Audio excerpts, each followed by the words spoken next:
এই বুথের প্রাক্তন পঞ্চায়েত এবং জেলা নেতৃত্ব। বন্দে মাতরম। দেখেছিলাম যে দীর্ঘ একটা লম্বা সময় আপনি তৃণমূল কংগ্রেসে ছিলেন, আজ একেবারে নির্বাচনের সামনে বিজেপিতে যোগদান, কি বলবেন? বিজেপিটা করবো কারণ নতুন সরকার প্রয়োজন আমাদের পশ্চিমবঙ্গে, কারণ যে পরিস্থিতি সেই পরিস্থিতির মধ্যে দিয়ে যে আমরা বর্তমানে চলছি, তৃণমূলের দলটা সবই ভালো, সবাই ভালো, সবাইকে ধন্যবাদ। মানে আমি খারাপ ছিলাম যার জন্য এই দলটাতে আমি থাকতে পারিনি, ঠিক আছে? তো আগামী দিনে পশ্চিমবঙ্গে যে নতুন সরকার আসছে এটা একদম পরিষ্কার দেখা যাচ্ছে, যার কারণে আজকে এই দলে যোগদান। এই বর্তমান 22, 23, 24, 25 অবধি আমি বসেছিলাম, আমি দেখছিলাম যে পজিশনটা কি দাঁড়াচ্ছে। তো দীর্ঘ অপেক্ষার পরে তো আমি আজকে বিজেপিতে যোগদান দিই। কি কি অভিযোগ ছিল আপনার নামে? আমার কারোর প্রতি কোনো অভিযোগ নেই, আমি কাউকে কোনো বাজে মন্তব্য করব না, কারণ যাদের সাথে ছিলাম তারা যথেষ্ট ভালো ছিল। বললাম দাদা, আপনার সঙ্গে আপনার সহকর্মীরাই বিজেপিতে যোগদান করলো, মানে কতটা অস্বস্তিতে পড়তে পারে শাসক দল?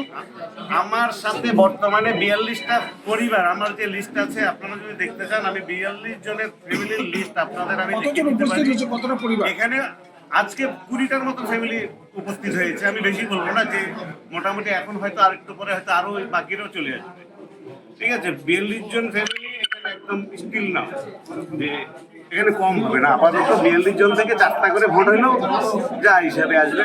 হঠাৎ করে কেন এই সিদ্ধান্ত? হঠাৎ না, আমি দীর্ঘদিনের অপেক্ষায় ছিলাম যে যদি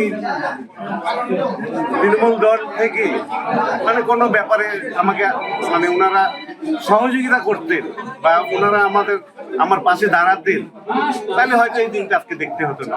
তো তার মাঝে যেহেতু অনেকটা বছর কেটে গেল, 2022, 23, 24, 25, আমি 26-এ এসে আমার পুরো দলটাকে নিয়ে মানে বিজেপি, মানে যারা বিজেপি করতো তাদেরকে নয়, যারা আমার সাথে তৃণমূল দলটা করতো, যারা আমার সাথে এই 42টা ফ্যামিলি ছিল, তাদের প্রত্যেককেই আমি বিজেপিতে নিয়ে আসছি।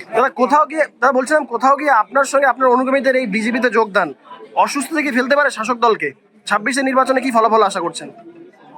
এবার আমি একটাই বলতে চাই, কারণ আমরা তো একটা বুথ লেভেলের সাধারণ একজন কর্মী, তো অ্যাকচুয়ালি আমরা মানে যেটা জানি যে পশ্চিমবঙ্গের মধ্যে তো এরকম একটা বুথ তো হাজার হাজার লাখো লাখো বুথ, তো যদি শুরু একটা বুথ লেভেল থেকে স্টার্ট হয় তো এই সরকারকে ফেলা কোনো ব্যাপার না। ভারত মাতা কি ভারত মাতা কি বিজেপি স্বাগতম, বিজেপি স্বাগতম, নরেন্দ্র মোদী স্বাগতম।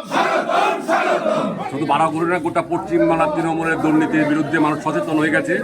এই আজকে বারাগুড়িয়ায় এই কদমতলা এই পার্টে তৃণমূল বুথ সভাপতি তপন দাস থেকে আরম্ভ করে মোটামুটি 40টা পরিবার নিয়ে ভারতীয় জনতা পার্টি যোগদান করেছে।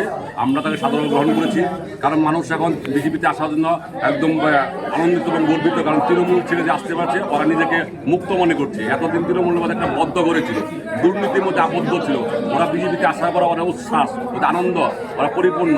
এখন গোটা পশ্চিমবঙ্গেই বিজেপির ঝড় উঠেছে, তৃণমূল সবাই প্রত্যাখ্যান করছে এবং দুর্নীতি আর কেউ বরদাস্ত করছে না। 26-এ টিএমসি নামের দলটা যে 26-এর পরে আর খুঁজে পাওয়া যাবে না। ওরা ভারতবর্ষে 1800 দল আছে, তার মধ্যে একটা গিনতি হবে টিএমসি দলটা। পুরো ভারতবর্ষের মধ্যেই টিএমসি দলের নাম নিশান মিটে যাবে, এটা থাকবেই না, নাম নেওয়ার লোক থাকবে না, এদের দূর দূরান্ত পর্যন্ত দূরবীনে দেখা যাবে না। তাই ভারতীয় জনতা পার্টি আদর্শ, ভারতীয় জনতা পার্টির কার্যকর্তার যে সৎ আচার আচরণে তারা মুগ্ধ হয়ে আজকে ভারতীয় জনতা পার্টিতে 40টা পরিবার আজকে জয়েন করেছে। আজকে আমাদের এই কদমতলা বুথ থেকে 12 জন পরিবার, এমনকি আমাদের প্রাক্তন বুথ সভাপতি টিএমসি তপন দা আজকে ভারতীয় জনতা পার্টি আদর্শকে সামনে রেখে আমাদের ধূপগুড়ি ভারতীয় জনতা পার্টির কদমতলা বাজারে বুথ সভাপতি এবং জেলা নেতৃত্ব, আমাদের মন্ডল সভাপতি হাত ধরে ভারতীয় জনতা পার্টিতে যোগদান করছে। ভারত মাতা কি ভারত মাতা কি বিজেপি স্বাগতম, বিজেপি স্বাগতম, নরেন্দ্র মোদী স্বাগতম, বন্দে মাতরম, বন্দে মাতরম, বন্দে মাতরম, বন্দে মাতরম। ভারত মাতা কি জয়, জয় শ্রী রাম, জয় শ্রী রাম, জয় শ্রী রাম।